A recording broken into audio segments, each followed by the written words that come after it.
Samantala, mas aktibo at mas masaya ng ngayon ang makakapaglakad at makakapag-ehersisyo ang mga senior citizens. Ito ay matapos sa opisyal na pinasinayaan ang bagong Seniors Outdoor Gym sa Parañaque City. Para sa detalye ng balitang yan, narito ang FYI report ni Jasmine Canonoy.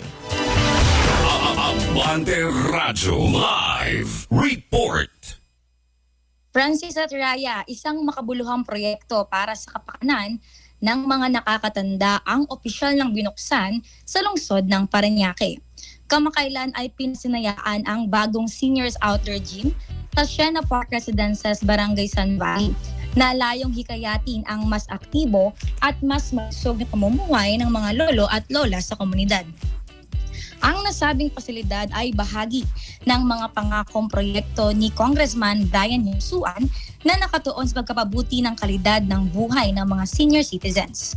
Sa pamamagitan ng outdoor gym, magkakaroon ng mga nakakatanda ng ligtas at angkop na lugar para sa ehersisyo na makakatulong sa pagpapalakas ng katawan, pagpapanatili ng galaw ng kasukasuan at pag-iwas sa mga sakit na dulot ng kakulangan sa pisikal na aktibidad. Bukod sa pisikal na benepisyo, malaki rin ang naitutulong nito sa mental well-being ng mga senior dahil nagsisilbi rin itong lugar para sa social interaction at stress release.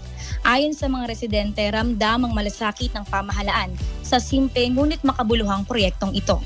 Nagpasalamat naman ang komunidad kay Kong Brian Yamsuan sa pagtupad sa kanyang pangako at sa patuloy na tahimik ngunit epektibong serbisyo para sa kapakanan ng mga mamamayan ng Parañaque, lalo na ng mga nakakatanda. Para sa FYI, Jasmine Canonoy, Abante.